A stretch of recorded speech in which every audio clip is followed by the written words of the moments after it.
I am so happy to be sitting here and talking with you right now, and this is amazing Hollywood Medium Season 3 on E! Congratulations. Thank you so much.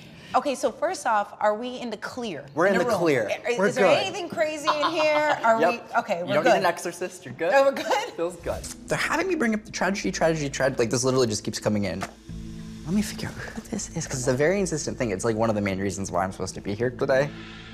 It's basically a feeling of like, it's not fair that my life's taken from me when it is. That's exactly right. I think I'm trying to understand, how do you know how they passed away, or what caused it? So it's always like the age-old question. For me, I always say my sixth sense uses the other 5 senses to communicate. And it's very subtle. It's not like the sixth sense. I don't see dead people walking around.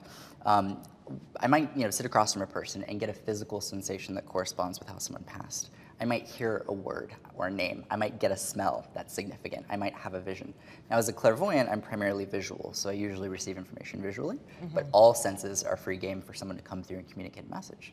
And depending on the spirit or the consciousness, I call them, they'll communicate differently based on who they are and their experience. Now, on the show, you don't know who you're going to go read. Right, never. You're just hopping in the car with the production team. Yep. People are often surprised to find that we never know where we're going or who we're reading, but it's either my mom or my assistant will drive, and we follow a lead vehicle. So we never know where we're going. The driver never has the destination or anything along those lines. And so as we go, it's always a surprise. Have you ever been starstruck?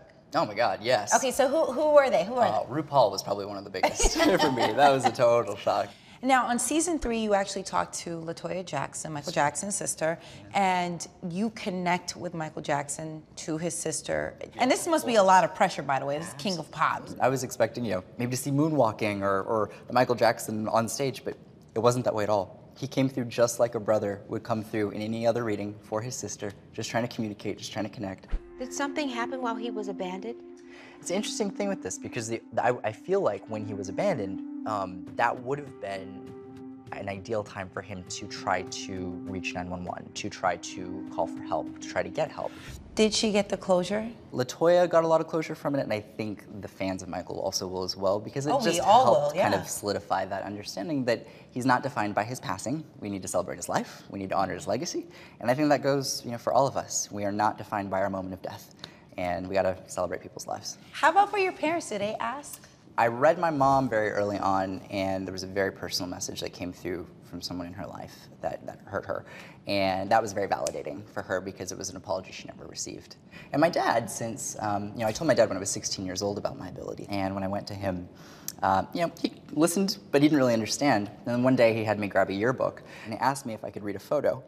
And I remember feeling really anxious, and as I was looking at it, I remember 3 of those photos raised from the page, and I pointed at them, and his face changed, and then I identified how they passed. And he just closed the book and was like, okay, I understand now. I don't know how you do that, but I understand it. And now my dad's my #1 fan, so. I think when we know better, we do better, and my dad really is an example of that. Oh, you are so much better than all of us. This is, no, it's true. This is. You're sweet. You're so young to be delivering such hard news. Does it take a toll on you? I really choose to focus on how gratifying it is. Most of my work really is just kind of about healing in some way, leaving people better than I find them. And for me, it means the world. But it is a process. It does come with a degree of a weight and responsibility. And I'm only 22, so I'm just trying to figure it all out. Oh my God.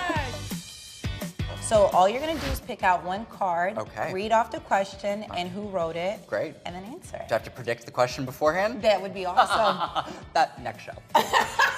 I love it. Okay, so I'm gonna read this? Yes. Okay, what is your favorite karaoke song? Toni Collette. I love Toni Collette, oh my God. Oh, I'm holding something that she touched. What is your favorite karaoke song, Don't Stop Believin' by Journey. Oh, that's so good. My mom loves Steve Perry, so. I love that. Thank you, Toni Collette. So excited, Season 3, and I'm sure you're going to give a lot of answers to people. Thank you so much. Of course, that's what it's all about. Thank you so much. Are you kidding? Wonderful to meet Totally. you.